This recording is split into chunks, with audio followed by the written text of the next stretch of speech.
Morning, ladies and gentlemen. Good morning, ladies and gentlemen. Welcome back to the Gregory Wright Show. We are streaming live here in Central Virginia at a undisclosed location, right? So, for those of you who just woke up, we are about to get a live press conference from President Donald J. Trump from his home in Mar-a-Lago in Florida about the capture of illegitimate President Nicolas Maduro. If you could recall, there was an election, I believe, that was held in 2018 where Nicolas Maduro lost against his opponent. I forgot his name, but if you stick around, I will dig that up. But I just jumped on this emergency live just so that we can cover this press conference coming from Mar-a-Lago, and it was scheduled for 11 a.m. today, January 3rd, 2026. But we are waiting for final preparations, and these things often start late, anyhows. But I just wanted to get on here, welcome you to the show. If you can like, share, subscribe, those things you can do for free. It will it will shock the algorithm in YouTube to spread this message to people who would not otherwise receive the information. And so there was an election held in 2018 in Venezuela where Nicolas Maduro, by all counts of the ballots, lost against his opponent, but he chose to stay in power. That is a dictatorship. That is definitely a dictatorship. And then there was another subsequent election where he also lost, but he again chose to stay in power. Now, if you also remember, over the last several weeks leading up to Thanksgiving and Christmas of 2025, the Department of War, here we go right now, we are going to tune in. I'm at the mercy of President Trump's schedule. This is his home in Mar-a-Lago. This is his home in Mar-a-Lago. I want to probably shut this chat down. Uh, we are currently waiting for the president to appear.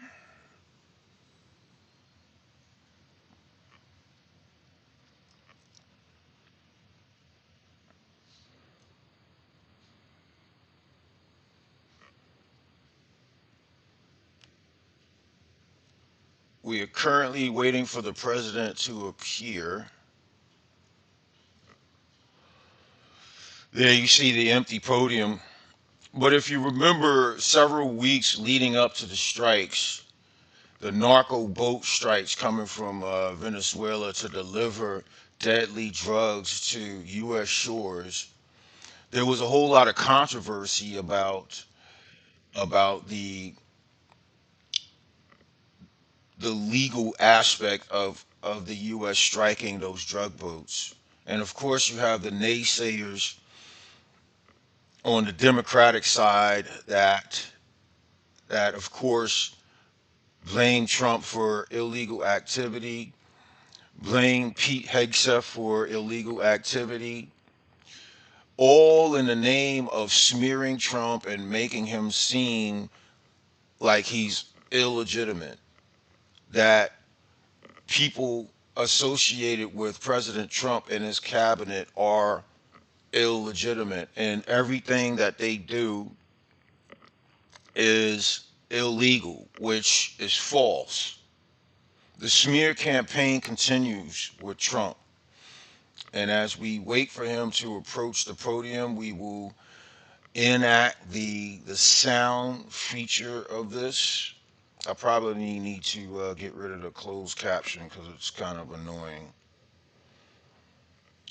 So you have an illegitimate president in Nicolas Maduro of Venezuela who was captured last night. President Trump, over the holiday season, told Maduro to step down.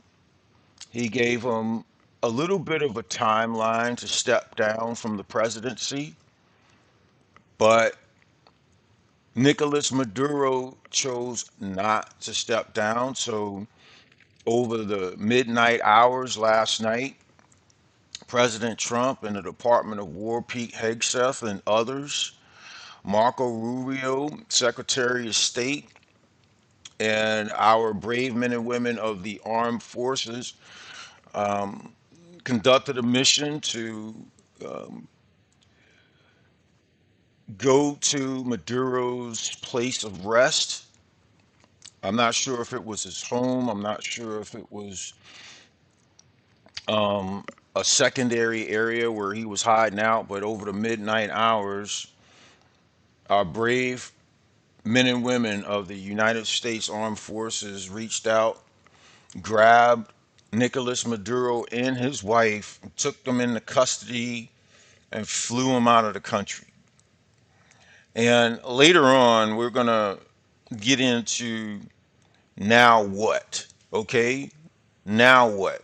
What is the plan for the country of Venezuela to get back on the right track and become one of the biggest oil producing nations in the world? We already know that Venezuela has oil capacity because the United States seized a couple of oil tankers over the past couple of weeks. I understand that Venezuelan oil is a lot dirtier than Saudi Arabian oil, and so that we have the oil refining equipment that is capable of handling the grade of Venezuelan oil to produce a myriad of petroleum products, including gasoline. And that is the update so far. So currently, we are waiting on the president at his home in Mar-a-Lago to provide a press conference. The people of Venezuela, what you're going to hear is that the people of Venezuela is they're I think they're extremely happy about this development. You'll hear Democratic naysayers, and you'll hear the propagandist arm of the Democratic Party, which is called the mainstream media, spin this into something that another illegal thing that President Trump has conducted, Pete Hegseth has conducted. Nothing could be further from the truth. There was a regime change. This is not new. There was a regime change that happened under George W. Bush, I think, with Noriega. There's been other regime changes with Gaddafi. I forgot which administration was in charge of that, whether it be Republican or Democrat. This should not be a partisan matter. This should be a national security matter, which means that as Americans, we should be looking at this as a step in the right direction in terms of now creating an ally in Venezuela, not only for their oil, but for stabilization in that region with other company or with other countries neighboring Venezuela. The only concern that I have is that now that we captured the president of Venezuela and his wife, there may still be remnants of Maduro's regime still in power, still operating at the status quo. And so, what do we do about those people? Will they work with us, or was their groundwork already done to get past the day one wow factor? The day one wow factor is that what do we do after we capture Maduro? Who are we going to put in place? Are we going to put in place the person that legitimately beat Maduro in the past two elections that Venezuela held? Are we going to place in there another person? Are we going to hold another election? Not we, but is Venezuela going to hold another election? That has yet to remain to be seen. But again, we are still waiting for the president to make his official announcement on the capture of President Maduro of Venezuela.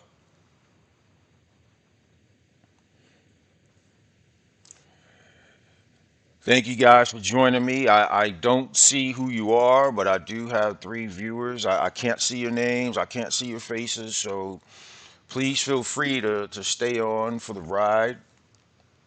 I don't know how long this is going to go on, but we're keeping an eye on this. I don't want to cut away because the president can show up at the podium at any time. And let's see if there's something that I can do here.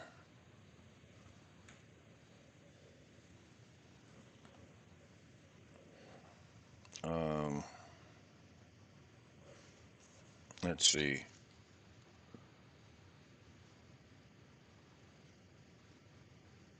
Uh,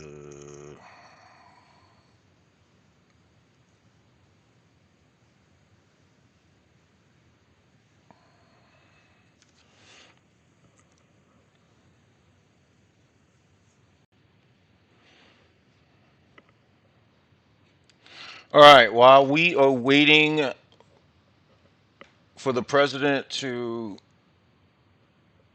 approach the podium, I think it's wise that we cut to. Let's see here. Better late than never. Here we go. I think it's wise that we cut to a video that I would like you to see.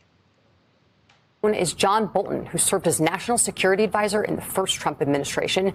He owns the Venezuela portfolio as part of his work in the NSC and was a leading proponent of regime change. Ambassador Bolton, thank you so much for joining us this morning. This is going to be one of the best takes that you'll ever hear on a situation.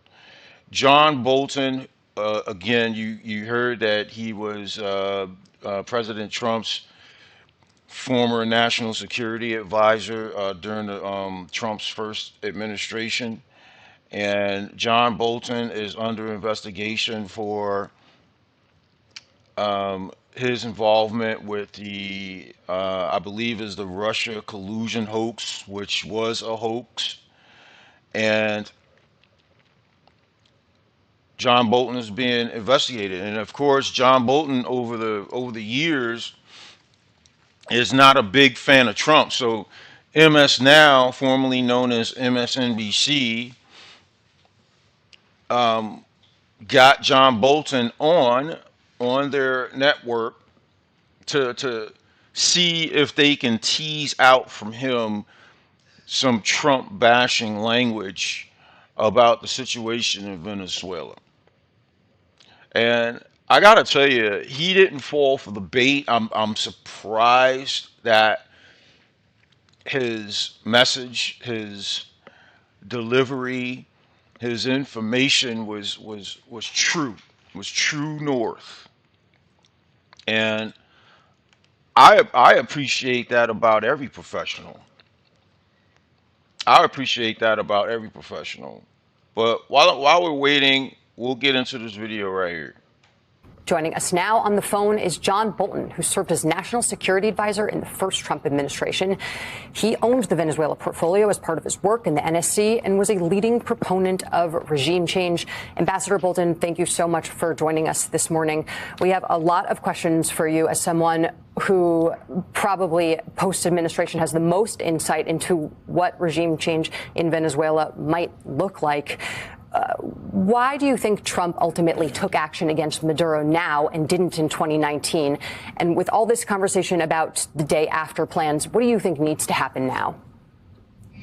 Well, I don't know what persuaded him. I think advocacy by Marco Rubio was probably quite important. I wish we had done this back in 2019, but better late than never. I think it's exactly the right thing to do for a number of reasons relating directly to American national security interests to remove Maduro. But it's only the first step, and I'm not sure, we may find out at 11 whether Trump will take the next steps. The fact is, removing Maduro is not removing the regime. All the evidence we have to date, and it is limited, is that the regime is continuing to function. And one key factor here is that there are a number of foreign powers, Russia, Cuba, China, and Iran, that very much want that regime to stay. I mean, that is the national security threat. The activities and the interests of those countries in Venezuela is what justifies overthrowing the regime. And we don't know whether they will stick with it or not. But right now, it's still in place. So a lot of questions yet to be answered. Ambassador Bolton, I want to drill down on the national security interest that you're talking about. What was Maduro, what was the government of Venezuela doing that was endangering the national security of the United States? That's a dumb question. Well, specifically for quite some time, there's been a heavy Cuban and Russian presence there. The Russians see Venezuela as a kind of forward operating base in the Western Hemisphere that's much better for them than Cuba because it's not 90 miles away. It's across the Caribbean, obviously. The Cubans have seen the Maduro regime as critical to keeping their regime in power through the transfer of subsidized oil shipments and other kinds of cooperation. So the Cubans very much feel that if Maduro's regime falls, the post-Castro regime in Cuba might fall too, which would be an excellent idea. I think their fears are correct.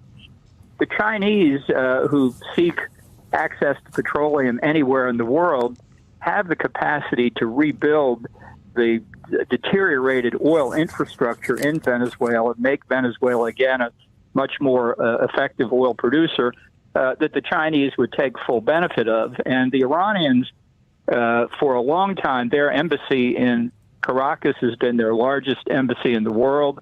They use it to coordinate Hezbollah activities in the Western Hemisphere, to launder money that they've obtained through their oil sales in violation of our sanctions, and also just to keep an eye on the very, very extensive Venezuelan reserves of uranium.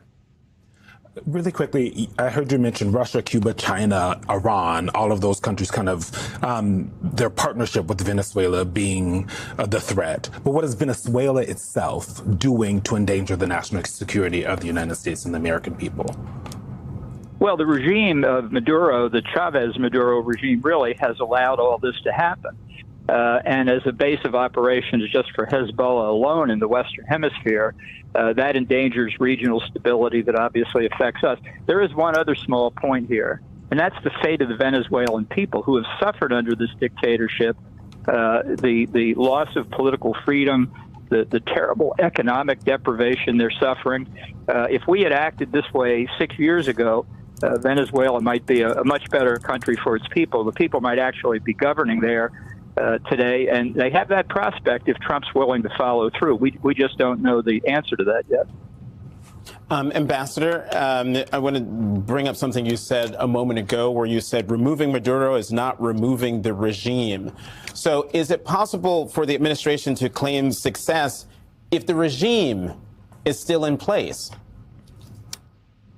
Well, Trump always claims success no matter what happened. I am worried that we could see the same phenomenon we saw after the Israeli-U.S. attacks on Iran's nuclear weapons program, where the attacks were successful as far as they went, but didn't go far enough. We can see in Iran now demonstrators in the streets destabilizing the government, quite the opposite of what people predicted if we attacked Iran. So I think it's legitimate to say now that the people of Venezuela are, and certainly the opposition, are very vulnerable if Trump doesn't follow through.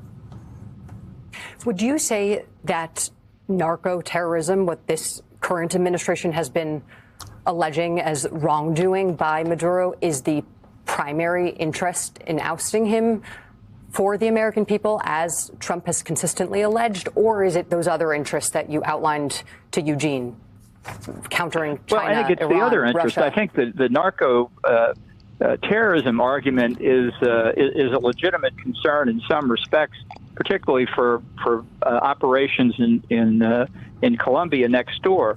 The drug trafficking Venezuela does is mostly through Venezuela, not emanating from that country, and most of it goes to Europe. So we'll see what the evidence is. It goes back, I think, though, if you compare it to the overthrow of Manuel Noriega 35 years to the day before the overthrow of Maduro. Noriega was brought up on drug charges, but our concern in the George H.W. Bush administration was that violence had been threatened and perpetrated against Americans. We were worried about the Panama Canal. There were other more significant issues involved. Mm-hmm. Ambassador, what we've seen from European leaders is them continuing to say something along the lines of any solution here must respect international law and the UN Charter. And the question to you is, what do you think about the international law implications of this? Because at the end of the day, we have been without congressional approval.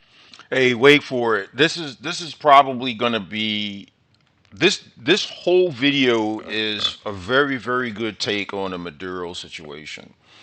I'm very pleased that John Bolton chose to be professional at this moment in time and call balls and strikes. And so when you let professionalism rule the day, you're always in a winning position. And I want to replay this part here for you. What we've seen from European leaders is them continuing to say something along the lines of any solution here must respect international law and the UN Charter. And the question to you is, what do you think about the international law implications of this? Because at the end of the day, we have been without congressional approval and oversight, bombing boats from Venezuela. The CIA bombed this dock about a week ago, and now we've gone into their country. It's seemingly attacked based on the videos that we're seeing, and grabbed their leader without a day after plan that we have seen so far. That seems to have a lot of international law implications here. Well, I think it's fully justified. Look, in 2018, 2019, the Venezuelan National Assembly declared the presidency vacant because Maduro had cheated in the 2018 elections. We supported Juan Guaido, whom we considered the legitimate interim president, and therefore it wasn't violating any conceivable provision of international law to overthrow a usurper who had illegitimately stolen the election. Now, fast forward to 2024, and Maduro steals the second election. So he's no more the legitimate ruler of Venezuela than you or I are. I love that. I love it. I love it. You got these guys. You got these guys on the mainstream media networks. They bring on known Trump enemies to speak on a national security topic such as this. And they're hoping to get some sound bites of Trump bashing. John Bolton was right to be professional, and I applaud him for that. I applaud you for that, Mr. Bolton. You need to continue that good work, because at the end of the day, honesty, hard work, and professionalism goes a long way. We are still waiting for President Trump to approach the microphone to give an official announcement on the capture and export of Nicolas Maduro from Venezuela. We're going to get into all of this after the president's live update. We are still waiting for the president to show up at the podium. Let's see what the naysayers have to say, if we have time for it. Let's see what the naysayers The have body to say. scanner reveals the brutal truth about your body that your regular scale will never tell you. For weeks, my skin. Joining us now, Democratic Congresswoman Becca Balint of Vermont. Congresswoman Balint, thank you very much for coming to the weekend. Give us your initial thoughts on the action that took place in the early morning hours in Caracas today. Good morning, Jonathan. Look, I'm angry on behalf of Americans, on behalf of Congress, and most importantly, on behalf of our service members who were put in harm's way. And this was not necessary. This was not legal. And we saw this coming. This has been the plan the entire time. It was never about narco drug trafficking. This was about oil. This was about minerals. This was about regime change. There is no legal justification for what. So, this tampon wearing individual is outraged that we captured and exported an illegitimate president of Venezuela who terrorized his own people, stripped them of political freedom, freedom of speech, shipping drugs to other country in the Venezuelan region. Some of the drugs reaching American shores, killing Americans by the day. Um, I just don't understand. He stole the election twice. He is illegitimate. And then he's making backdoor deals with China and Russia. These are not our allies from the purest sense of the word. And so if we want to secure the region from illegitimacy, because what comes with illegitimacy is more illegitimacy, corruption, and things that follow thereafter. And so this is no surprise that a Democrat representative from Vermont is smearing Trump and Pete Hegseth over this. It just blows my mind. Like she's siding with illegitimate presidents. That's what she's doing. She wants drugs to come into our country from Venezuela nonstop, killing our American children, young men and women. I, for the life of me, I don't know what's wrong with people. This is ridiculous. On behalf of Americans, on behalf of Congress, and most importantly, on behalf of our service members who were put in harm's way. And this was not necessary. This was not legal.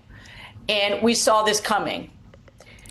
This has been the plan the entire time. It was never about narco drug trafficking. This was about oil. This was about minerals. This was about regime change. There is no legal. How would she know that? That's her opinion, and she's entitled to her opinion, but she didn't even get the briefing yet.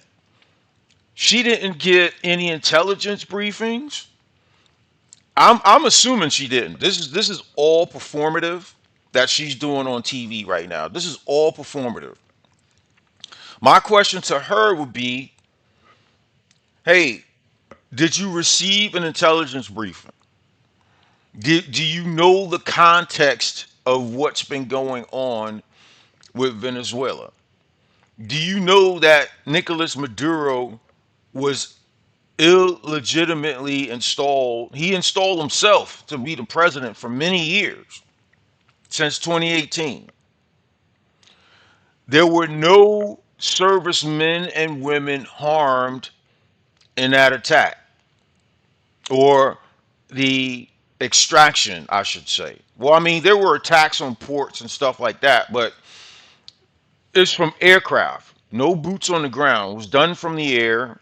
And of course, there had to be boots on the ground to physically grab him and his wife, Maduro and his wife, but it was a quick extraction by professional. I mean, we're not talking about children here. We're not talking about children here. We're talking about trained men and women that can punch a hole through a brick wall. That's what we're talking about. We're not talking about Tommy that's 15 years old. I mean, she's got this Karen about her. I for the life of me, I don't understand. I don't understand the rhetoric. I'm gonna replay this whole thing and without any interruption. And then you have this soy boy, sissified looking dude, just carrying the water for the Democrats day in and day out. Balint of Vermont. Congresswoman Balint, thank you very much for coming to the weekend. Just give us your initial thoughts on the action that took place in the early morning hours in Caracas today. Good morning, Jonathan. Look, I'm angry on behalf of Americans, on behalf of Congress, and most importantly, on behalf of our service members who were put in harm's way. And this was not necessary. This was not legal. And we saw this coming. This has been the plan the entire time. It was never about narco drug trafficking. This was about oil. This was about mineral legal justification for what has happened. I'm outraged that nobody in Congress was briefed. Listen to John Bolton, Including our leader, Hakeem Jeffries, that the committees of jurisdiction received no briefing. And this is dangerous, not just because of what this will mean for Venezuela in the region. It matters for our moral standing in the world. What does this mean for Taiwan, that we believe that we can go in and do regime change, that we can arrest a leader and kidnap them essentially and drag? he was illegitimate. He was an illegitimate president of Venezuela. There were two elections that occurred. Maduro lost, but he did not leave office. What is she talking about, man?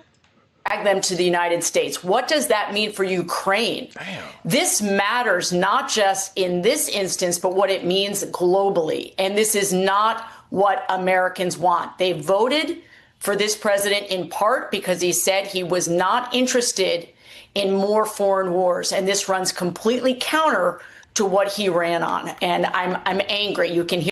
All right, so this is not a war. A war is between two countries, right? We've been on offense for several weeks now, and not one hair on our head has been touched, and knock on wood that it continues to be that way. But it takes two countries to attack each other in order for you to call it a war. This was a military operation to extract an illegitimate president in Nicolas Maduro of Venezuela. Hear it in my voice, I'm sure. Congresswoman, you mentioned Taiwan, you mentioned Ukraine, but another nation that is out there in the president's crosshairs is Iran, where just a few days ago he talked about how our nation was locked and loaded against the Iranian regime and what they may or may not do to protesters there. Talk more about how concerned should Americans be that what we're seeing in Venezuela might not be the end, but the start of something bigger. Yes, for a man that ran on a so-called peace platform, he has been saber rattling to places around the world. We should be very concerned about what his designs are with Iran. We should be deeply concerned that our elected officials, members of Congress and senators who are elected by the people to do the people's work, to uphold and defend the Constitution, are not being consulted. We had a war powers resolution that we put forward as Democrats. We can't do this alone. That's the other thing I wanted to say to you this morning. We cannot protect and defend the Constitution without our Republican colleagues. And it is just astonishing the amount of power my Republican colleagues have given away to this president, who is not at all doing what he said he would do. He said he was going to focus on national security. And so when you have destabilization of a region because of an illegitimate president that lost 2 elections but still remained in power, shipping drugs to our shores, stripping political freedom from its citizens in Venezuela. There are people in Venezuela who are happy that this happened. And to me, I think that the citizens matter more than any political leader, including you, lady. The citizens, including her. The citizens matter, and it doesn't matter what country they're in. If we perceive a country as being aligned with our national security interests, we should do everything to preserve that relationship. And in preserving that relationship, we have to preserve that relationship with the people of that country. Just like the president, the vice president, and members of his cabinet, they have a relationship with the people of the citizens of the United States. I'm going to have to cut here. President Trump is approaching the podium. Of the people. We always are on the side of the military fortress in the heart of Caracas to bring outlaw dictator Nicolas Maduro to justice. This was one of the most stunning, effective, and powerful displays of American military might and competence in American history. And if you think about it, we've done some other good ones, like the attack on Soleimani, the attack on al-Baghdadi, and the obliteration and decimation of the Iran nuclear sites just recently in an operation known as Midnight Hammer. All perfectly executed and done. No nation in the world could achieve what America achieved yesterday, or frankly in just a short period of time. All Venezuelan military capacities were rendered powerless as the men and women of our military, working with U.S. law enforcement, successfully captured Maduro in the dead of night. It was dark. The lights of Caracas were largely turned off due to a certain expertise that we have. It was dark and it was deadly. but captured along with his wife, Celia Flores, both of whom now face American justice. Maduro and Flores have been indicted in the Southern District of New York, it's Jay Clayton, for their campaign of deadly narco-terrorism against the United States and its citizens. I want to thank the men and women of our military who achieved such an extraordinary success overnight with breathtaking speed, power, precision, and competence. You rarely see anything like it. You've seen some raids in this country that didn't go so well. They were an embarrassment. If you look back to Afghanistan, or if you look back to the Jimmy Carter days, they were different days. We're a respected country again, maybe like never before. These highly trained warriors operating in collaboration with U.S. law enforcement caught them in a very ready position. They were waiting for us. They knew we had many ships out in the sea. We're just sort of waiting. They knew we were coming. So they were in a ready, what's called a ready position. But they were completely overwhelmed and very quickly incapacitated. If you would have seen what I saw last night, you would have been very impressed. I'm not sure that you'll ever get to see it, but it was an incredible thing to see. Not a single American service member was killed, and not a single piece of American equipment was lost. We had many helicopters, many planes, many people involved in that fight. But think of that, not one piece of military equipment was lost, not one service member was, more importantly, killed. The United States military is the strongest and most fearsome military on the planet by far, with capabilities and skills our enemies can scarcely begin to imagine. We have the best equipment anywhere in the world. There's no equipment like what we have, and you see that even if you just look at the boats. You know, we've knocked out 97% of the drugs coming in by sea. 90%. Each boat kills on average 25,000 people. We knocked out 97%. And those drugs mostly come from a place called Venezuela. We're going to run the country until such time as we can do a safe, proper, and judicious transition. So we don't want to be involved with having somebody else get in, and we have the same situation that we had for the last long period of years. So we are going to run the country until such time as we can do a safe, proper, and judicious transition. And it has to be judicious, because that's what we're all about. We want peace, liberty, and justice for the great people of Venezuela, and that includes many from Venezuela that are now living in the United States and want to go back to their country. It's their homeland. We can't take a chance that somebody else takes over Venezuela that doesn't have the good of the Venezuelan people in mind. We've had decades of that. We're not going to let that happen.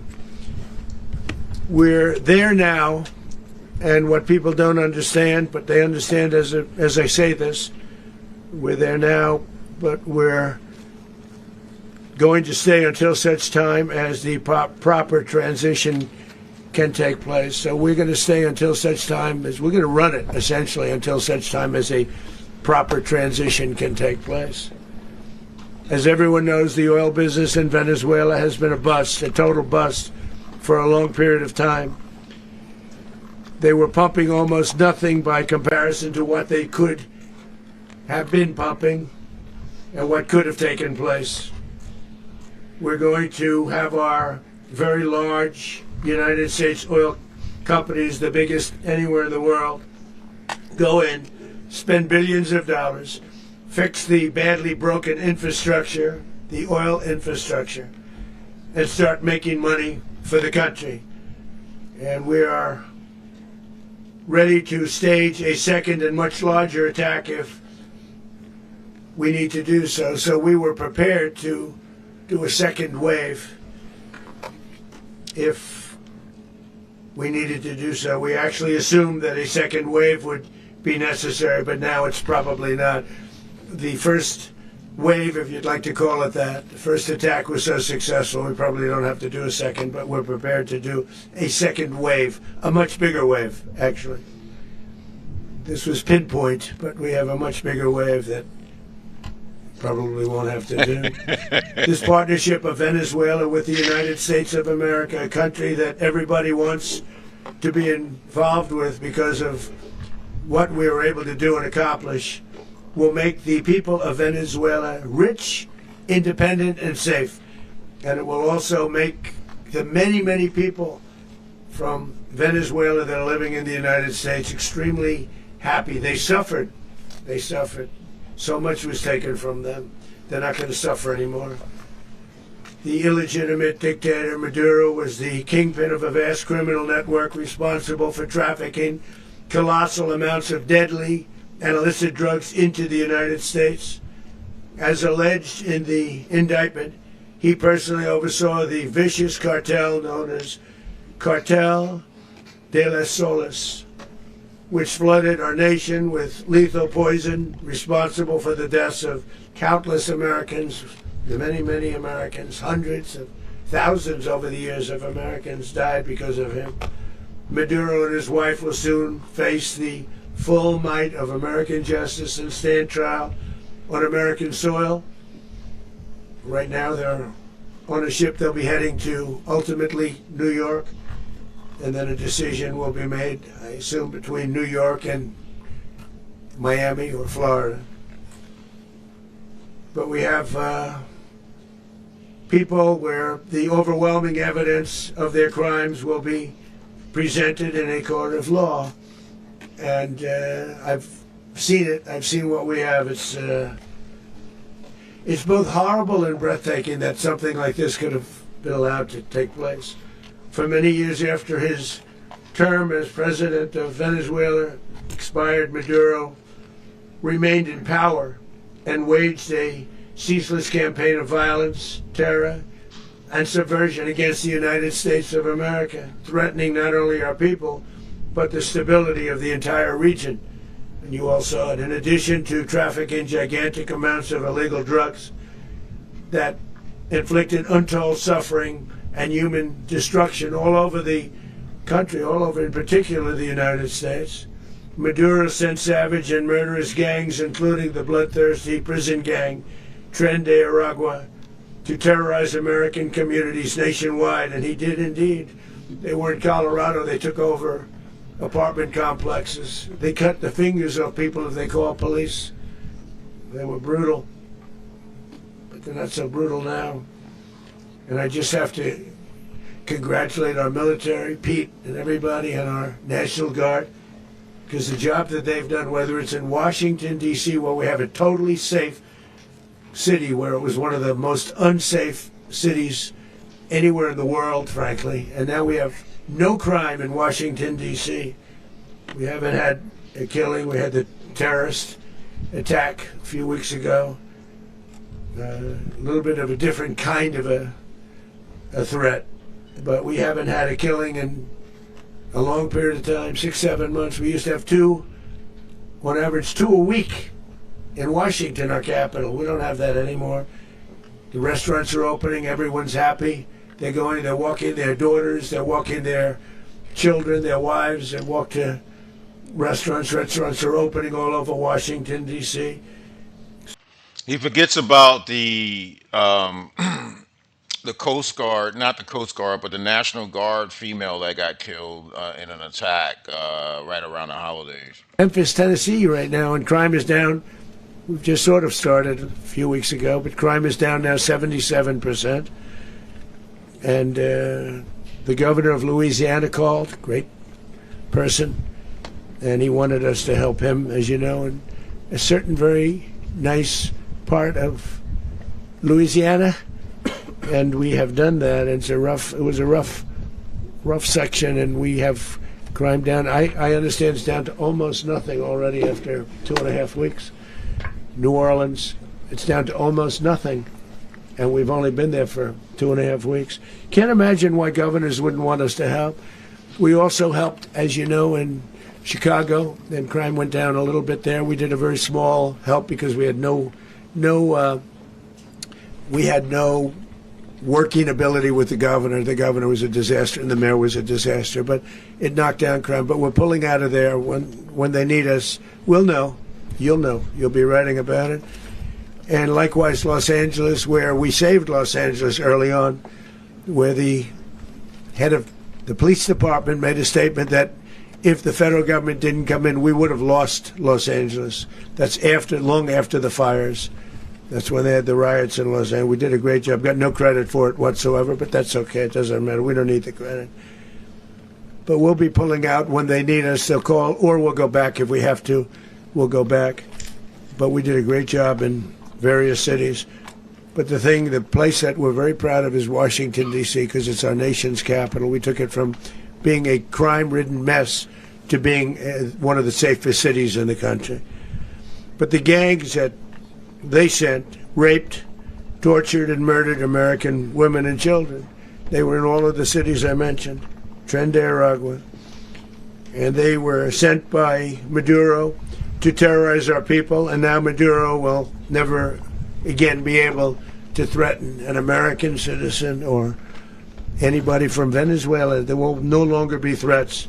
For years I've highlighted the stories of those innocent Americans whose lives were so heartlessly robbed by this Venezuelan terrorist organization. Really one of the worst. One of the worst. They say the worst. Americans like 12-year-old Jocelyn Nungary from Houston. Beautiful Jocelyn Nungary. What happened to her? They, as you know, they kidnapped, assaulted, and murdered by Tren de Aragua animals. They murdered Jocelyn and left her dead under the bridge. There was a bridge that will never be the same to so many people after seeing what happened. As I've said many times, the Maduro regime emptied out their prisons, sent their worst and most violent monsters into the United States to steal American lives. And they came from mental institutions and insane asylums. They came from prisons and jails. The reason I say both, they sound similar. Actually, prisons a little bit more hostile, a little bit tougher. A mental institution isn't as tough as an insane asylum, but we got them both. They sent from their mental institutions. They sent from their jails, prisons. They were drug dealers. They were drug kingpins. They sent everybody bad into the United States, but no longer. And we have now a border where nobody gets through. In addition, Venezuela unilaterally seized and sold American oil, American assets, and American platforms, costing us billions and billions of dollars. They did this a while ago, but we never had a president that did anything about it. They took all of our property. It was our property. We built it. And we never had a president that decided to do anything about it. Instead, they fought wars that were 10,000 miles away. We built Venezuela oil industry with American talent, drive, and skill, and the socialist regime stole it from us during those previous administrations, and they stole it through force. This constituted one of the largest thefts of American property in the history of our country. Considered the largest theft of property in the history of our country. Massive oil infrastructure was taken like we were babies, and we didn't do anything about it. I would have done something about it. America will never allow foreign powers to rob our people or drive us back into and out of our own hemisphere. That's what they did. Furthermore, under the now deposed dictator Maduro, Venezuela was increasingly hosting foreign adversaries in our region and acquiring menacing offensive weapons that could threaten U.S. interests and lives. And they used those weapons last night. Potentially in league with the cartels operating along our border. All of these actions were in gross violation of the core principles of American foreign policy, dating back more than 2 centuries. And not anymore. All the way back, it dated to the Monroe Doctrines. And the Monroe Doctrine is a big deal, but we've superseded it by a lot, by a real lot. They now call it the Donroe Document. I don't know. It's Monroe Doctrine. We sort of forgot about it. It was very important, but we forgot about it. We don't forget about it anymore. Under our new national security strategy, American dominance in the Western Hemisphere will never be questioned again. Won't happen. So just in concluding, for decades, other administrations have neglected or even contributed to these growing security threats in the Western Hemisphere. Under the Trump administration, we are reasserting American power in a very powerful way in our home region. And our home region is very different than it was just a short while ago. The future will be, and we did this in my first term. We had great dominance in my first term, and we have far greater dominance right now. Everyone's coming back to us. The future will be determined by the ability to protect commerce and territory and resources that are core to national security. These are core to our national security. Just like tariffs are, they've made our country rich, and they've made our national security strong, stronger than ever before. But these are the iron laws that have always determined global power. And we're going to keep it that way. We will secure our borders. We will stop the terrorists. We will crash the cartels, and we will defend our citizens against all threats, foreign and domestic. Other presidents may have lacked the courage or whatever to defend America, but I will never allow terrorists and criminals to operate with impunity against the United States. This extremely successful operation should serve as warning to anyone who would threaten American sovereignty or endanger American lives. Very importantly, the embargo on all Venezuelan oil remains in full effect. The American Armada remains poised in position, and the United States retains all military options until United States demands have been fully met and fully satisfied. All political and military figures in Venezuela should understand what happened to Maduro can happen to them, and it will happen to them if they aren't just fair, even to their people.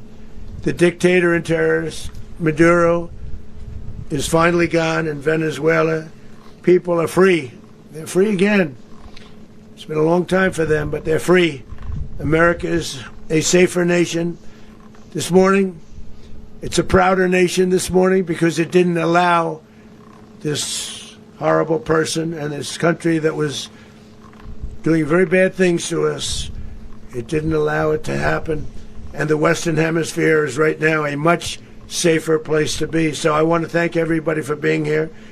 I want to thank General Raisin Kane. He's a fantastic man. I've worked with a lot of generals. I worked with some I didn't like. I worked with some I didn't respect. I worked with some that just weren't good. But this guy is fantastic. I watched last night one of the most precise attacks on sovereignty. I mean, it was an attack for justice. And I'm very proud of him, and I'm very proud of our Secretary of War, Pete Hegseth, who I'm going to ask to say a few words. Thank you very much. Thank you, Mr. President. Mr. President, can you explain how the U.S. will run Venezuela? Well, thank you, Mr. President. Finally, a commander-in-chief the world respects and the American people deserve. And as the President said, words can barely capture the bravery and the power and the precision of this historic operation. A massive joint military and law enforcement raid flawlessly executed by the greatest Americans our country has to offer. American warriors are second to none, the best in the world and the best of our country. What all of us witnessed last night was sheer guts and grit, gallantry and glory of the American warrior. I'm simply humbled by such men. And I tip my hat to our chairman, Dan Raisin Kane, and all those Americans who stood watch last night. Our warriors are the elite of America, and again, President Trump has your back. No other country on planet Earth, and it's not even close, could pull this kind of operation off. And no other president has ever shown this kind of leadership, courage, and resolve, the most powerful combination the world has ever seen.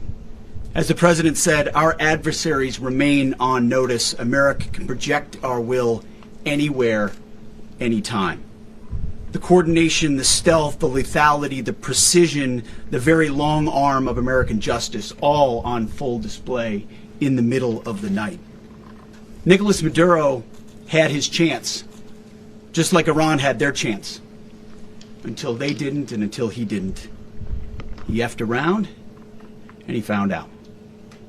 President Trump is deadly serious about stopping the flow of gangs and violence to our country. Deadly serious about stopping the flow of drugs and poison to our people. Deadly serious about getting back the oil that was stolen from us. And deadly serious about reestablishing American deterrence and dominance in the Western Hemisphere. This is about the safety, security, freedom, and prosperity of the American people. This is America first. This is peace through strength. And the United States War Department is proud to help deliver it. Welcome to 2026, and under President Trump, America is back. I'd like to welcome now our chairman, Chairman Raising Cane, to give a few more details about the operation. Mr. Chairman. Thank you, Mr. Secretary. Thank you, Mr. President, and good morning. Last night, on the order of the President of the United States and in support of a request from the Department of Justice, as the President said, the United States military conducted an apprehension mission in Caracas, Venezuela, to bring to justice two indicted persons, Nicolas and Cecilia Maduro. This operation, known as Operation Absolute Resolve, was discreet, precise, and conducted during the darkest hours of January 2nd and was the culmination of months of planning and rehearsal, an operation that, frankly, only the United States military could undertake. What I'd like to do this morning is talk to you through some of the preparation and the details without compromising any of our tactics, techniques, and procedures. There is always a chance that we'll be tasked to do this type of mission again.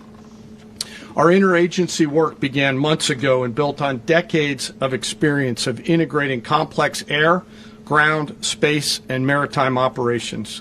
While the past 2 decades have honed the skills of our special operations forces, this particular mission required every component of our joint force, with soldiers, sailors, airmen, Marines, and Guardians working in unison with our intelligence agency partners and law enforcement teammates in an unprecedented operation. We leveraged our unmatched intelligence capabilities and our years of experience in hunting terrorists. And we could not have done this mission without the incredible work by various intelligence agencies, including the CIA, NSA, and NGA. We watched, we waited, we prepared, we remained patient and professional. This mission was meticulously planned, drawing lessons from decades of missions over the last many years, many missions over these last many years. This was an audacious operation that only the United States could do. It required the utmost of precision and integration within our joint force.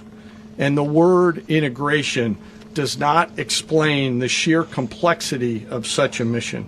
An extraction so precise it involved more than 150 aircraft launching across the Western Hemisphere in close coordination, all coming together in time and place to layer effects for a single purpose: to get an interdiction force into downtown Caracas while maintaining the element of tactical surprise. Failure of one component of this well-oiled machine would have endangered the entire mission, and failure is never an option for America's joint force. Those in the air over Caracas last night were willing to give their lives for those on the ground and in the helicopters. Let me talk a little bit about the preparation. After months of work by our intelligence teammates to find Maduro and understand how he moved, where he lived, where he traveled, what he ate, what he wore, what were his pets. In early December, our force was set pending a series of aligned events.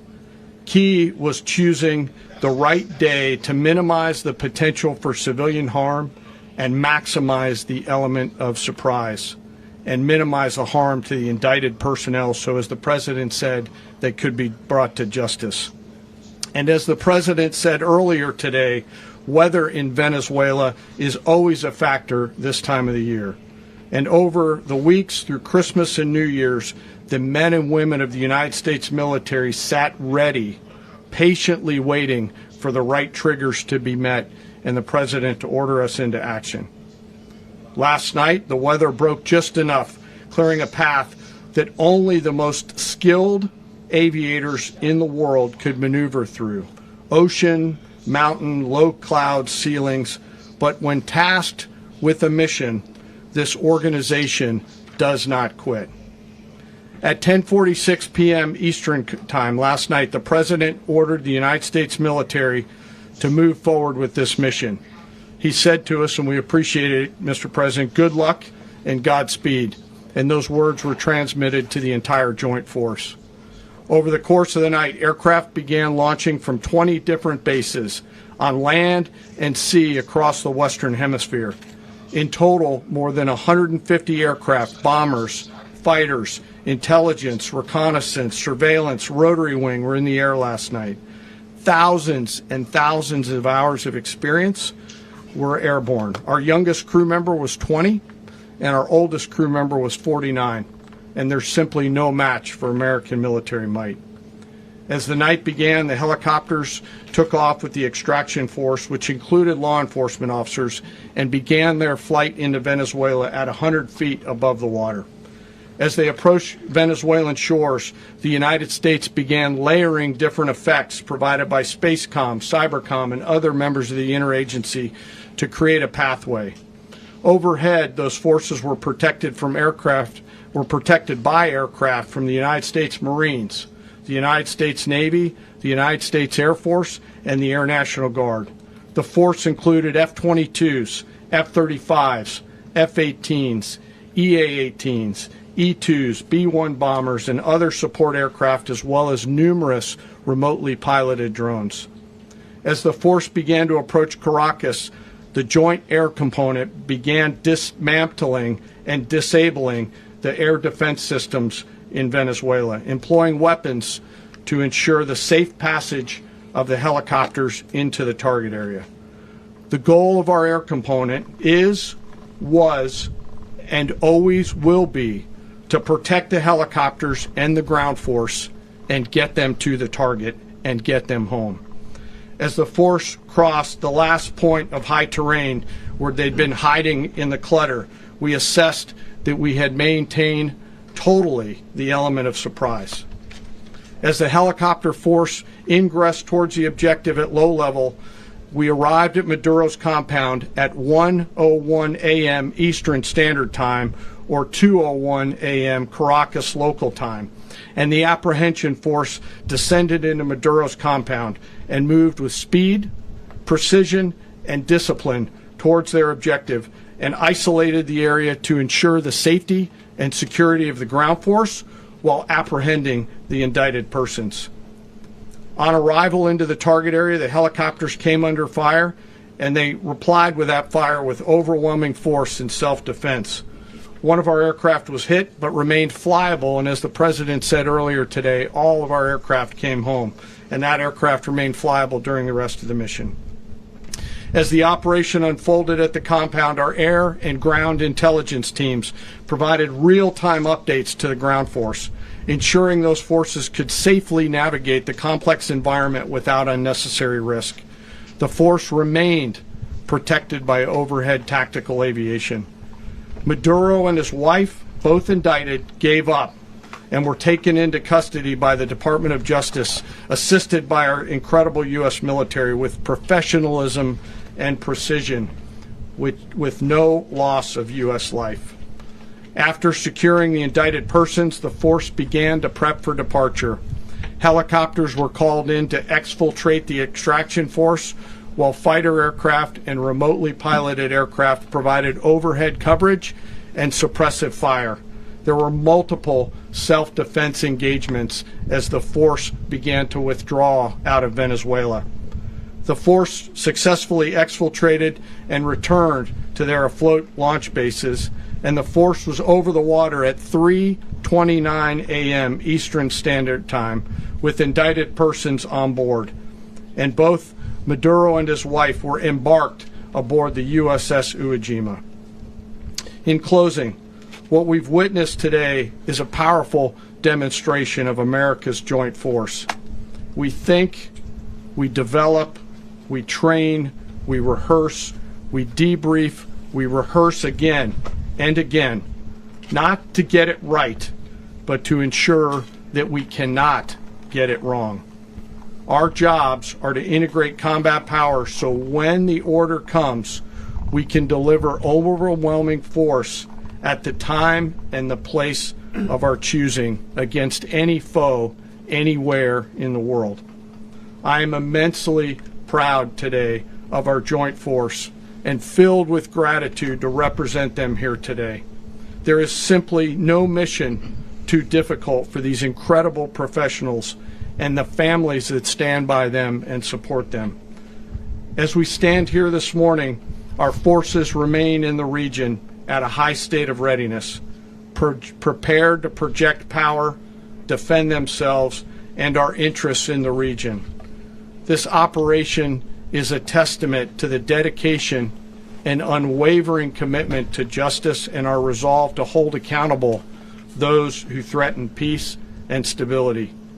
In closing, I want to express my heartfelt gratitude to the brave men and women who executed this mission. Their courage and tireless commitment to our nation are what makes us strong. Thank you, Mr. Secretary, and thank you, Mr. President. Thank you very much. Well, I don't have much to add to what you've heard now, other than the following points. Nicolas Maduro was indicted in 2020 in the United States. He is not the legitimate president of Venezuela. That's not just us saying it. The first Trump administration, the Biden administration, the second Trump administration, none of those three recognized him. He's not recognized by the European Union and multiple countries around the world. He is a fugitive of American justice with a $50 million reward, which I guess we saved $50 million. And we should make sure. Yeah, exactly. But don't let anybody claim it. Nobody deserves it but us. But I want to be clear about one thing. Nicolas Maduro had multiple opportunities to avoid this. He was provided multiple very, very, very generous offers and chose instead to act like a wild man, chose instead to play around. And the result is what we saw tonight. The other message here is the following. You have a guy, like many people around the world, they like to play games. You have a guy who decides he's going to invite Iran into his country, is going to, do the confiscation of American oil companies, is going to flood our country with gang members, is going to take Americans prisoner and try to hold them for hostage and trade them like he was able to do with the Biden administration. Basically likes to play games all this time and thinks nothing's going to happen. And I hope what people now understand is that we have a president. The 47th president of the United States is not a game player. When he tells you that he's going to do something, when tells you he's going to address a problem, he means it. He actions it. I can tell you, I've watched this process now for 14, 15 years, been around it. Everybody talks. I'm going to do this. I'm going to do that. When I get there, we're going to do this. We're going to take. This is a president of action. Like, I don't understand yet how they haven't figured this out. And now, if you don't know, now you know. Because this is the way it's going to play out. And I think people need to understand that this is not a president that just talks and does letters and press conferences. And, if he says he's serious about something, he means it. And this is something that was a direct threat to the national interest of the United States. And the president addressed it. There's a president of peace, by the way. I told you what I just said earlier. This guy had multiple opportunities to find his way somewhere else and figure out another. He could have been living somewhere else right now very happy. But instead, he wanted to play big boy. And so now, he's got other sets of problems on his hands. And but I think the message here should be for the world. Look, the president doesn't go out looking for people to pick fights with. He's not generally wants to get along with everybody. We'll talk and meet with anybody. But don't play games. Don't play games with this president's in office because it's not going to turn out well. And so I hope that, I guess that lesson was learned last night, and we hope it'll be instructive moving forward. Is that a message for Cuba? Mr. President. Mr. President. Mr. President. Mr. President. Mr. President. Mr. President. You said that the U.S. is going to run Venezuela. So who's in power right now? Well, we're going to be running it with a group, and we're going to make sure it's run properly. We're going to rebuild the oil infrastructure, which will cost billions of dollars. It'll be paid for by the oil companies directly.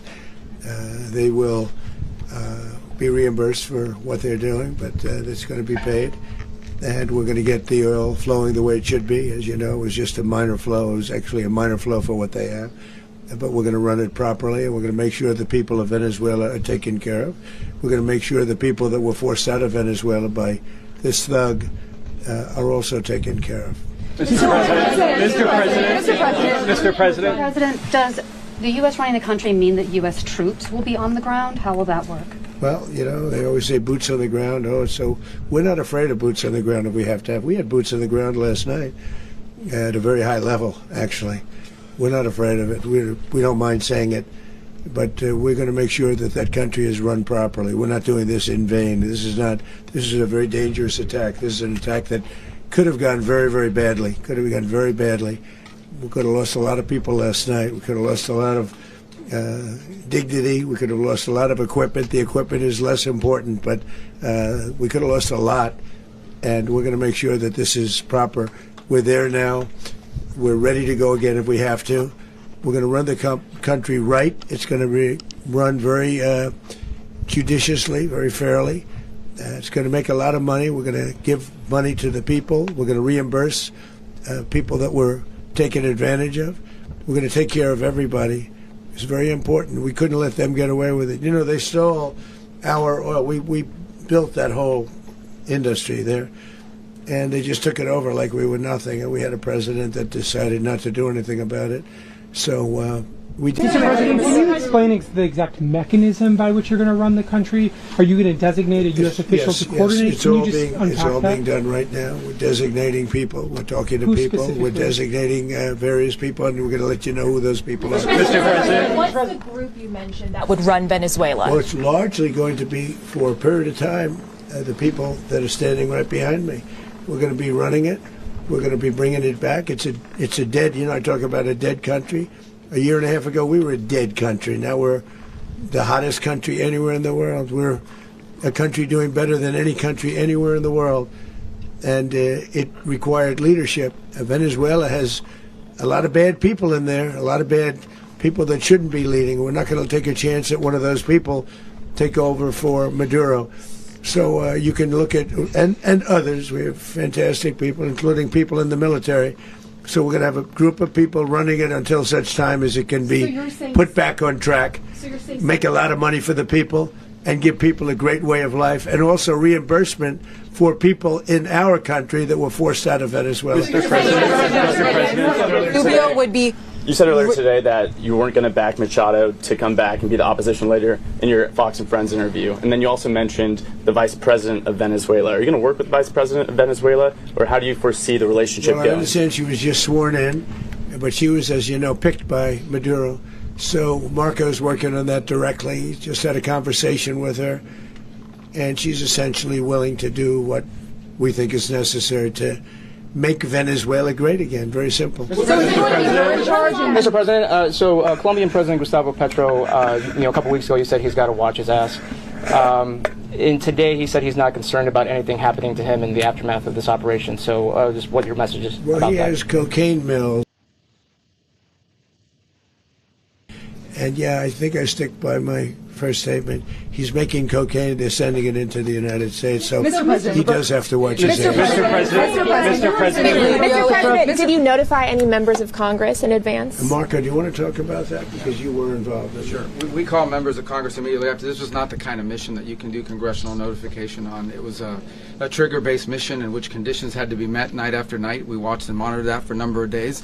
So it's just simply not the kind of mission you can call people and say, hey, we may do this at some point in the next 15 days. But it's largely a law enforcement function. Remember, at the end of the day, at its core, this was an arrest of 2 indicted fugitives of American justice, and the Department of War supported the Department of Justice in that job. Now, there are broader policy implications here, But it's just not the kind of mission that you can pre-notify because it endangers the mission. If I could add one thing to that, Congress has a tendency to leak. This would not be good. If they leaked, General, I think it would have been maybe a very different result. But I have to say, they knew we were coming at some point, you know. We had a lot of ships out there. They sort of knew we were coming. But Congress will leak, and we don't want leakage. Mr. President, you were one of the only people to watch this all play out live. What was Maduro doing when the U.S. forces entered what I assume would be his home? And also, was there any point where the U.S. was considering if Maduro pushed back or resisted killing Maduro? It could have happened. It could have happened. He was trying to get into a safe place. You know what a safe place is, all steel. And he wasn't able to make it to the door because our guys were so fast. They went through the opposition so fast. And there was a lot of opposition. You know, people were wondering, do we get them by surprise? Sort of surprised, but they were waiting for something. It was a lot of opposition. There was a lot of gunfire. You saw some of it today. But he was trying to get to a safe place, which wasn't safe because we would have had the door blown up in about 47 seconds, they say on average, regardless of how thick the steel was. It was a very thick door. It was a very heavy door, but he was unable to get to that door. He made it to the door. He was unable to close it. So where is Maduro going to be? Go ahead, finish. Where is Maduro going to be in the time being right now? Do you know his exact whereabouts? Well, eventually, ultimately, in the near future, he's going to be brought to New York. And where is he going to be held? Where is he going to be held in New York? Do you know? That's going to be up to the officials that do these things. Mr. President, the U.S. has something of a mixed track record of ousting dictators without necessarily a plan for what comes afterwards. Did that weigh on your decision making? Well, that's when we had making? different presidents, but with me, that's not true. With me, we've had a perfect track record of winning. We win a lot, and we win. If you look at Soleimani, you look at al-Baghdadi, you look at the Midnight Hammer. Midnight Hammer was incredible. Right now, you wouldn't have peace in the Middle East. We have essentially peace in the Middle East because of that. If we weren't successful with Midnight Hammer, you wouldn't have peace in the Middle East. So, with me, you've had a lot of victory. You've had only victories. You've had no losses. Yeah. Mr. President, can you? How long do you expect the U.S. to run Venezuela, and how soon do you want the Venezuelan people to hold elections? So I'd like to do it quickly, but it takes a period of time. You know, we're rebuilding. We have to rebuild their whole infrastructure. The infrastructure is rotted. It's actually very dangerous. It's blow-up territory. Oil is very dangerous. It's a very dangerous thing to take out of the ground. It can kill a lot of people. It has killed a lot of people doing just that. The infrastructure is old. It's rotted. Much of it is stuff that we put there 25 years ago, and we're going to be replacing it. And we're going to take a lot of money out so that we can take care of the country. Are you saying that Secretary Rubio and Mr. President, China, Russia, and Iran have interests in Venezuela. How does this operation affect your relationships with them when it comes to the oil and drugs? In terms of China and Russia, Russia when we get things straightened out. But in terms of other countries that want oil, we're in the oil business. We're going to sell it to them. We're not going to say we're not going to. In other words, we'll be selling oil. Probably in much larger doses because they couldn't produce very much because their infrastructure was so bad. So we'll be selling large amounts of oil to other countries, many of whom are using it now, but I would say many more will come. Are you saying that, Mr. President, are you saying that? Mr. President, thank you. What is your message to the people of Venezuela today? Of course, the civilian population specifically, they have a lot of questions. What is your message to the people of Venezuela? That you're going to have peace, justice. You're going to have some of the riches that you should have had for a long period of time. It was stolen from you. But you're going to have peace and you're going to have safety. You're going to have justice. You're going to have a country. You're going to have a real country. You're going to have potentially a great country. You know, if you go back 20 years, maybe even a little longer ago, that was a great country. And they destroyed it. Remember I said that if we lose this election, the United States will be Venezuela on steroids. That's what would have happened. Had we lost the election, the 2024 election, we suffered so badly. When you look at the border from 2020, what they did, what Joe Biden administration did to our country should never be forgotten. But if we had to go through another year of that, we would be exactly where Venezuela was in terms. I used to say, If they win, we're going to be Venezuela on steroids, and that's what would happen. President, thank you. Are you saying that Secretary Hegseth and Rubio are going to be running Venezuela, and will you be sending in U.S. military They're going troops to be a to provide? team that's working with the people of Venezuela to make sure that we have Venezuela right. Because for us to just leave, who's going to take over? I mean, there is nobody to take over. You have a vice president who's been appointed by Maduro. And right now she's the vice president, and she's, I guess, the president. She was sworn as president just a little while ago. She had a long conversation with Marco, and she said, we'll do whatever you need. I think she was quite gracious, but she really doesn't have a choice. We're going to have this done right. We're not going to just do this with Maduro, then leave like everybody else, leave and say, let it go to hell. If we just left, it has zero chance of ever coming back. We'll run it properly. We'll run it professionally. We'll have the greatest oil companies in the world go in and invest billions and billions of dollars and take out money, use that money in Venezuela. And the biggest beneficiary are going to be the people of Venezuela. And also, I can't stress this strongly enough, the people that got thrown out of Venezuela that are now in the United States, and frankly, some want to stay, and some probably want to go back. Yeah. So, Mr. President, what's being done to protect Americans in the country, and were any of the detained Americans Well, right now they're very last protected night? because nobody's going to mess with us. They're very protected. The people of, and we let them know that you better not touch one of them. Are you concerned that bad elements of the Maduro regime will remain in place? Well, we know who they are. We're on them, and they're acting much differently now than they would have acted 2 days ago. And what can you okay, say wait, about behind you, please. Mr. President, why is running a country in South America America first? Well, I think it is because we want to surround ourselves with good neighbors. We want to surround ourselves with stability. We want to surround ourselves with energy. We have tremendous energy in that country. It's very important that we protect it. We need that for ourselves. We need that for the world. And we want to make sure we can protect it. Mr. President, Yes, sir. Please, go ahead. Yeah, is there a message here for Cuba and Diaz-Canel? Well, Cuba's an interesting case. Cuba is, not doing very well right now. That system has not been a very good one for Cuba. The people there have suffered for many, many years. And I think Cuba is going to be something we'll end up talking about because Cuba is a failing nation right now, very badly failing nation. And we want to help the people of Cuba, also help the people that were forced out of Cuba and living in this country. Do you want to say something about that, Marco, please? Well, I mean, I just gave you a statement a few minutes ago about, when the president speaks, you should take him seriously. So suffice it to say, Cuba is a disaster. It's run by incompetent, senile men, and in some cases, not senile but incompetent nonetheless. It has no economy. It's in total collapse. And by the way, they were, all of the guards that helped protect Maduro, this is well known, their whole spy agency, all that were full of Cubans. I mean, it's amazing. This poor island took over Venezuela in some cases. One of the biggest problems that Venezuelans have is they have standpoints. So, yeah, look, if I lived in Havana and I was in the government, I'd be concerned, at least a little bit. Are you cutting off the oil flow to Cuba from Venezuela? Well, the president already announced a week ago that anything that's sanctioned, it's sanctioned oil, it's not going to be allowed to get there. So that's an The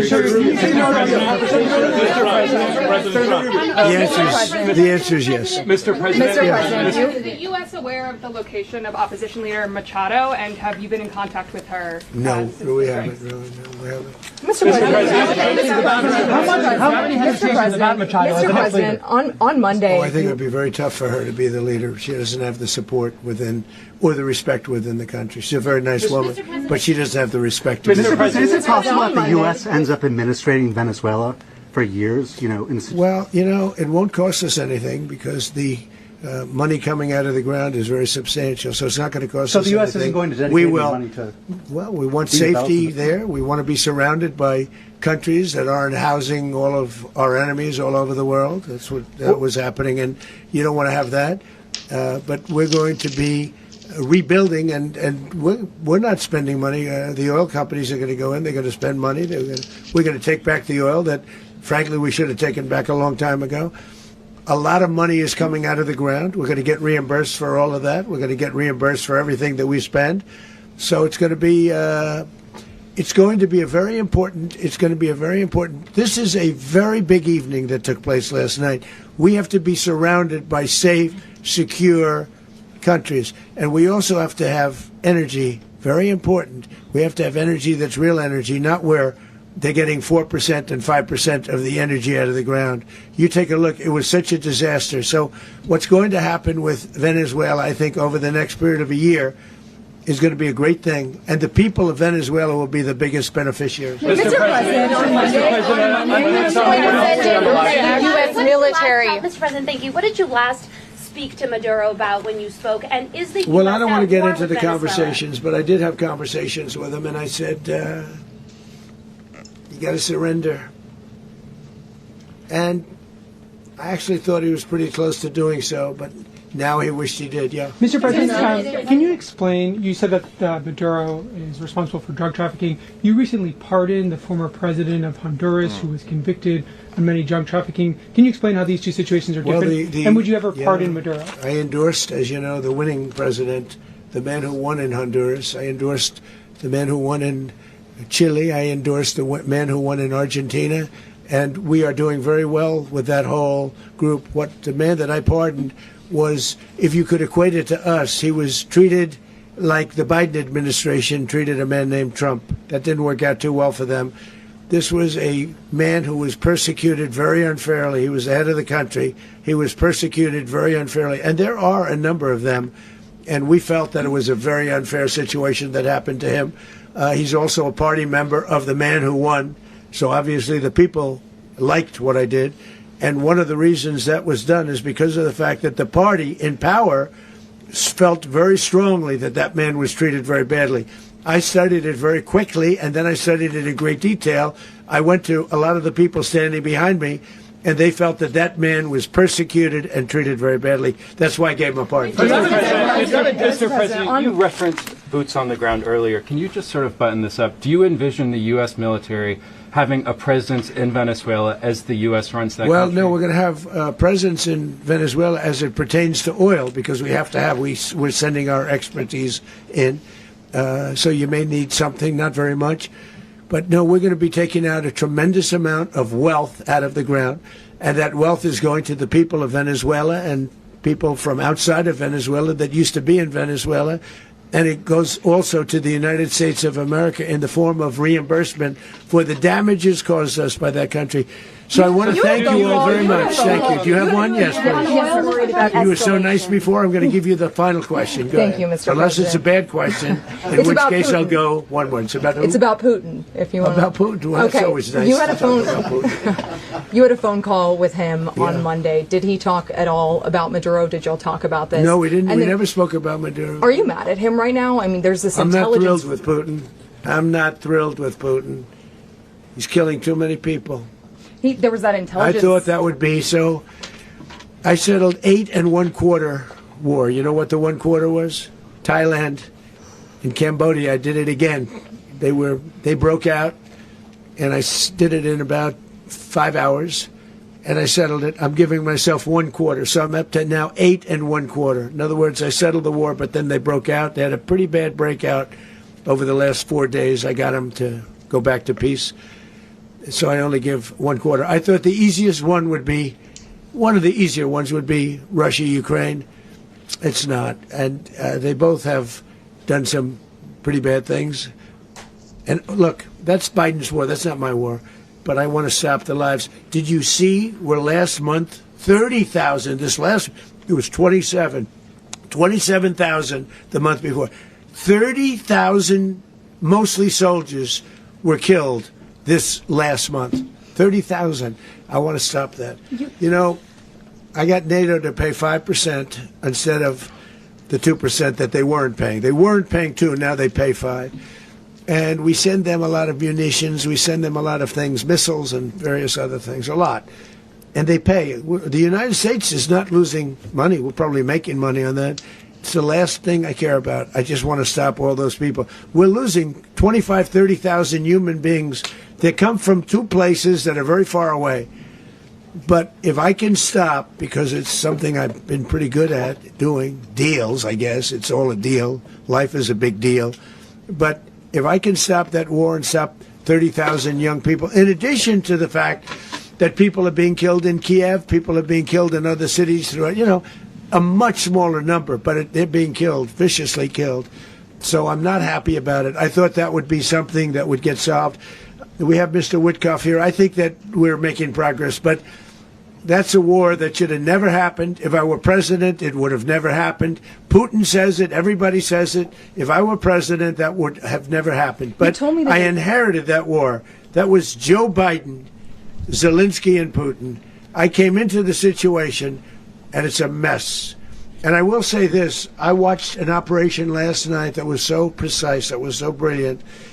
I mean, it was incredible. If we had our people, like this general and our people involved, that war would not have gone on very long, that I can tell you. You told me that war, to use an old term, that war has become a bloodbath. Are you concerned a rogue Venezuelan general can take over the country? Can you talk about your conversation with the vice president?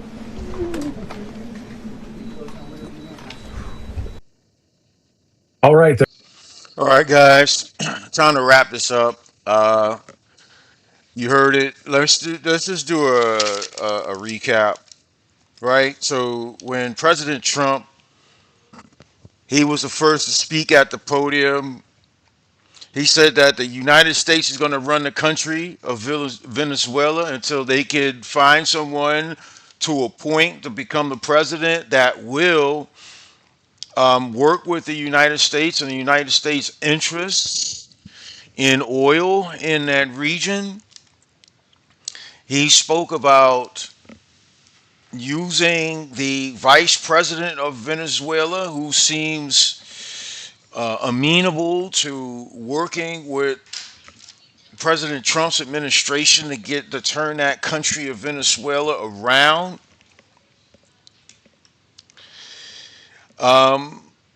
He he's doing it for the oil. I mean, there's no doubt about that. He's doing it for stability. He's doing it for the good of the Venezuelan people at mind.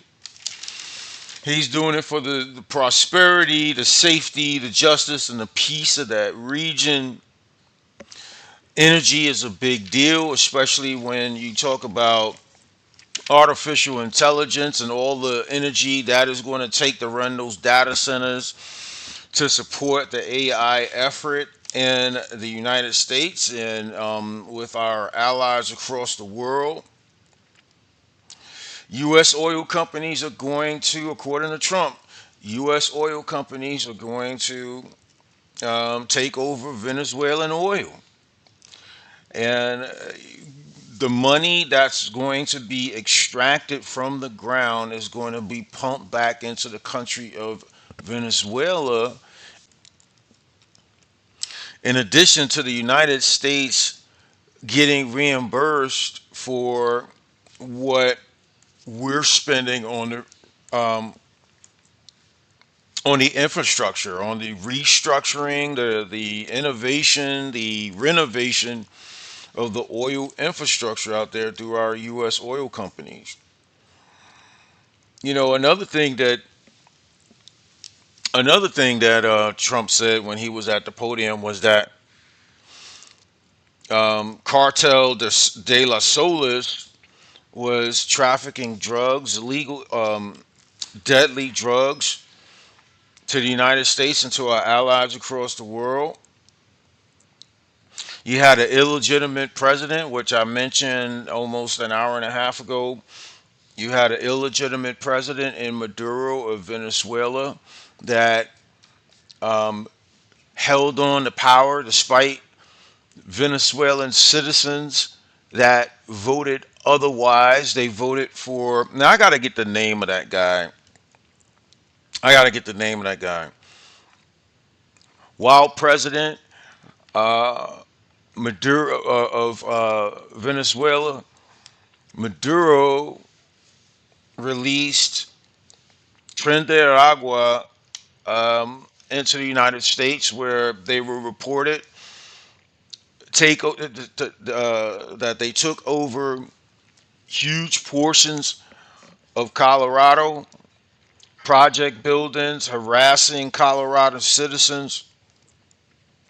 They were sent by Maduro of Venezuela over here to terrorize our citizens. And then he went into touting. Then Trump went into touting low crime in D.C., which I guess if you look at the Maduro capture as a police operation, then I guess touting low crime in D.C. is related to policing operations and stuff like that. He also mentioned Jocelyn Nungare, who was killed by a Trinidad and Agua member, allegedly. And they released these guys from mental institutions and Venezuelan prisons. And then lastly, Trump said that what happened, he gave a warning to other recalcitrant nations around the world. He gave a warning to all the other knuckleheads. If this can happen to Maduro, it can happen to you. There was also some statements that Marco Rubio made, the Secretary of State. He mentioned that there was a $50 million reward to information that led up to the capture of Nicolas Maduro. President Trump gave President Maduro of Venezuela a chance to step down, but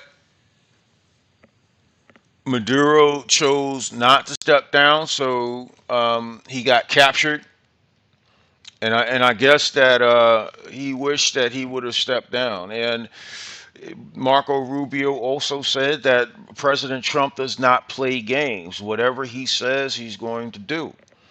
And Maduro found out.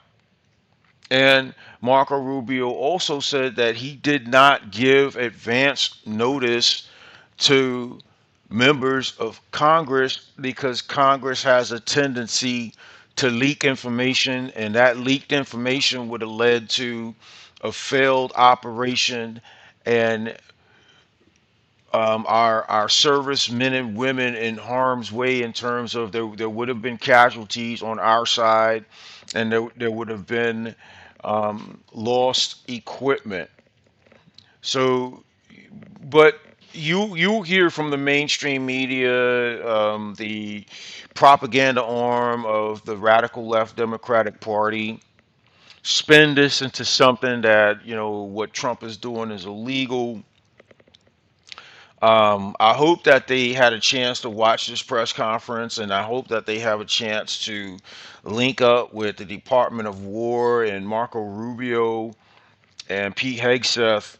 Marco Rubio is the Department of State, Department of War head, or formerly known as the Department of Defense.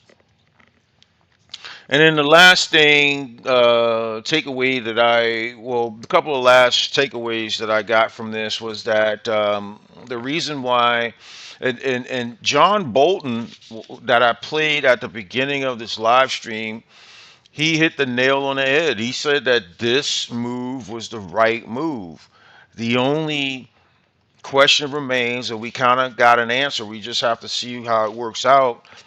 The only question that remains is, how will Venezuela be run after the capture of Maduro? And he's already answered that question, but we just have to keep an eye on the developments in that region of the world. Um, President Trump said he did it for peace, justice, safety, and prosperity. When asked what he would say to the Venezuelan citizens, he did it for peace, justice, safety, and prosperity, because you had millions of Venezuelans flee their own country to come to the United States for safety and prosperity. And maybe after a couple of years, when Venezuela is pumping on all cylinders, that most of those millions that came into our country to flee Venezuela will go back and feel the same peace, justice, safety, and prosperity. And what's in it for America is the energy portion of it. Like I said, with the route that AI is taking is going to take a lot of data centers to run that apparatus, and it's going to take a lot of energy to run those data centers. So, we want good neighbors, energy, and stability in the region. And then the last thing, uh, he said that he thought it would be easier to end the Russia-Ukraine war, which we're now finding out that it is not as easy as President Trump wanted it to be or needed it to be for quick victories. What I want to do is I want to go back to the video that I was watching before all of this started. And I kind of want to start from the beginning because I think it's worth playing. This is the rhetoric that you're going to hear.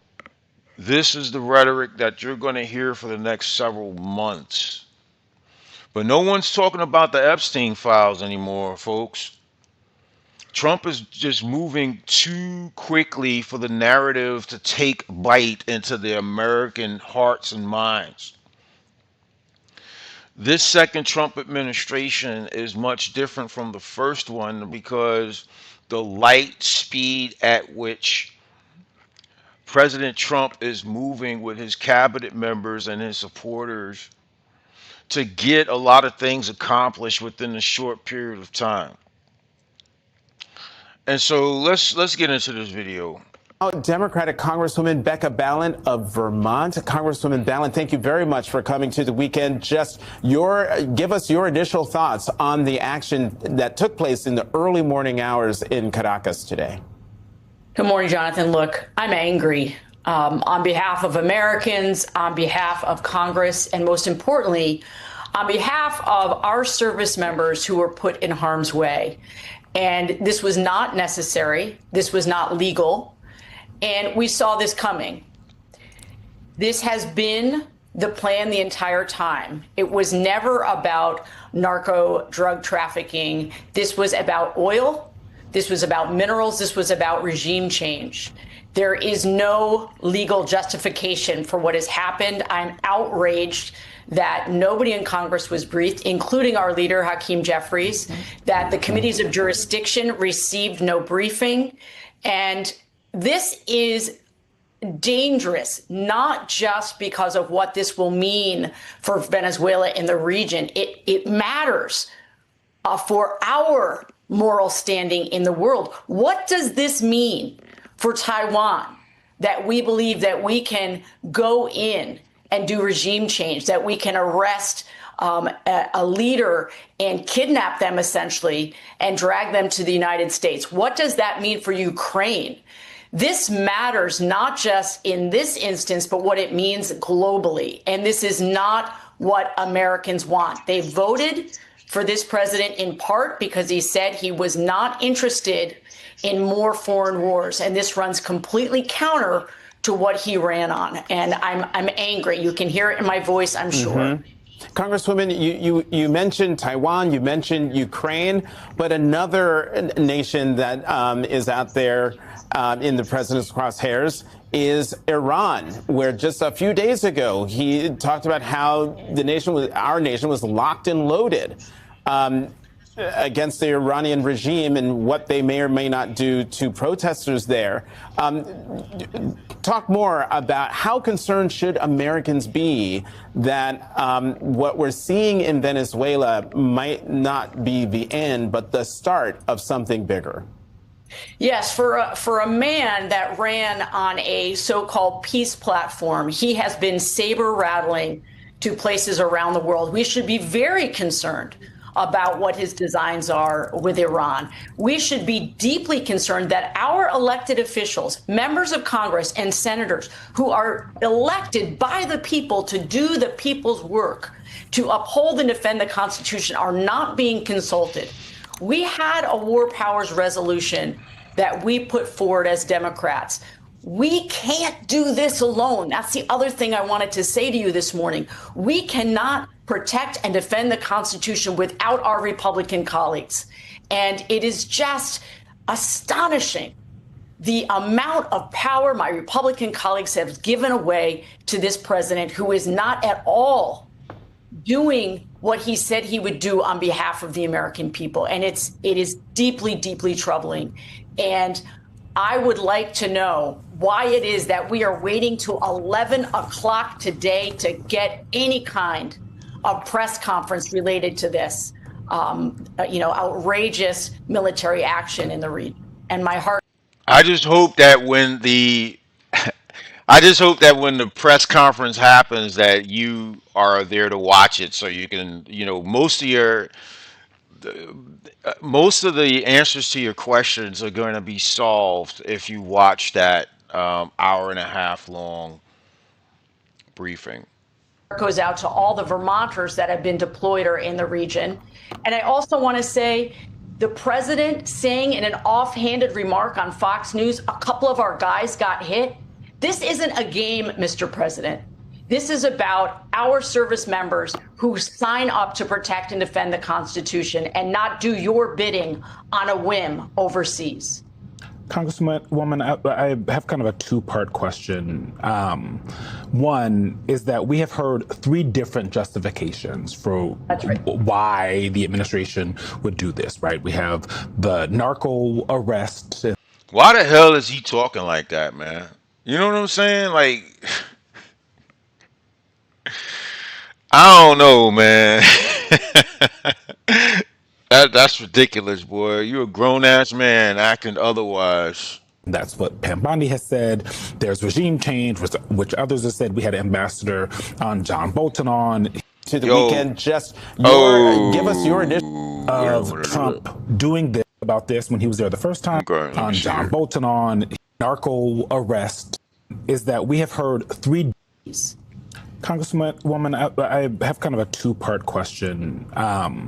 One is that we have heard three different justifications for. Yo, this dude got Lee press-on nails. he's got a James Brown afro with Lee press-on nails, buddy. Come on, man, get that together, bro. Why the administration would do this, right? We have the narco arrest, and that's what Pam Bondi has said. There's regime change, which others have said. We had Ambassador John Bolton on. He talked about geopolitical machinations. You know, he's not in the administration, but this was his job to kind of think about this when he was there the first time. And there's also the cognitive dissonance for me of Trump doing this and capturing Maduro, saying that he's a narco terrorist, while at the exact same time, just a couple of months ago, maybe weeks ago, time's a flat circle, pardoning Juan Orlando Hernandez, the former president of Honduras, who was actually tried and convicted of narco terrorism against the United States. And that is very difficult for me to parse in my mind. And it's not just difficult for you, it's difficult for anyone that followed that pardon. I actually gave a very impassioned speech on the floor of the House about that exact case. You have the former president of Honduras who was tried and convicted in American court. And he was convicted in part for importing 400 tons of illegal drugs into the United States.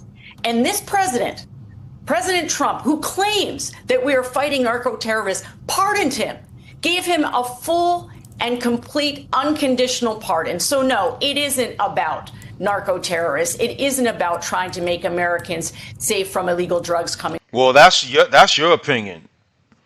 President Biden auto-pen pardons for people who didn't even commit crimes. What are you talking about? What are you talking about? You got members of Congress that were part of this fake January 6th subcommittee to smear Trump and his supporters, and they got pardons, and they didn't even commit a crime.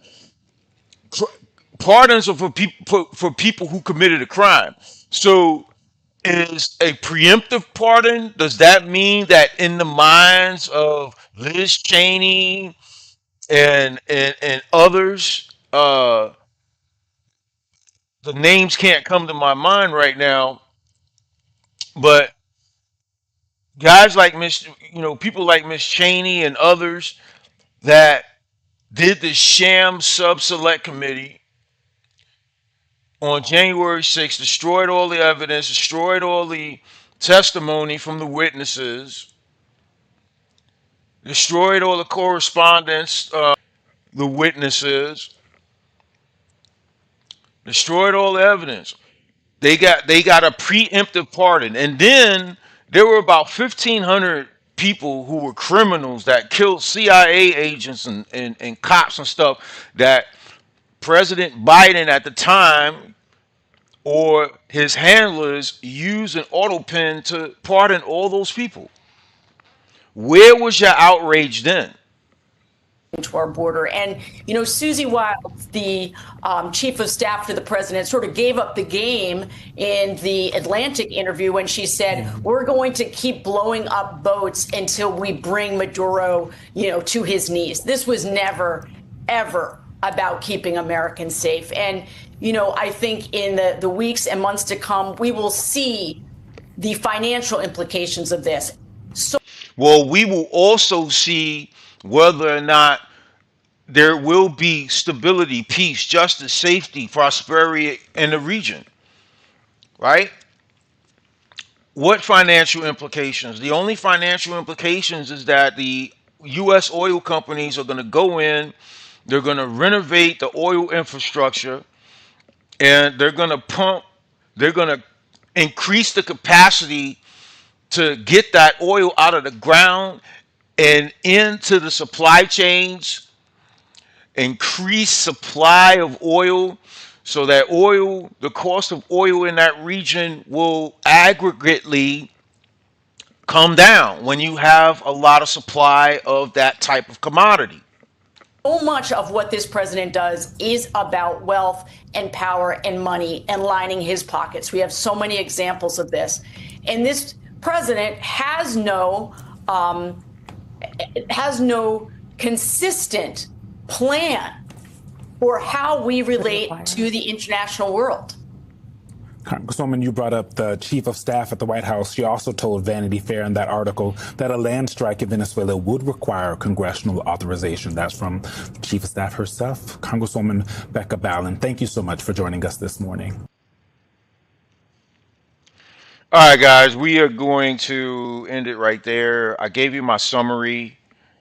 Thanks for sticking around with me for almost 2 hours. The Gregory Wright Show cannot exist without my followers, even though I have to be more consistent in posting every day and getting my views. But if you want to get caught up, if you're just waking up right now, I understand that today is Saturday and people like to sleep in into the afternoon. That's perfectly all right with me. I don't care. But if you want to get caught up on anything that I've done over the last couple of hours, you could just simply hit the replay button. Simply hit the replay button and you will get caught up lickety split.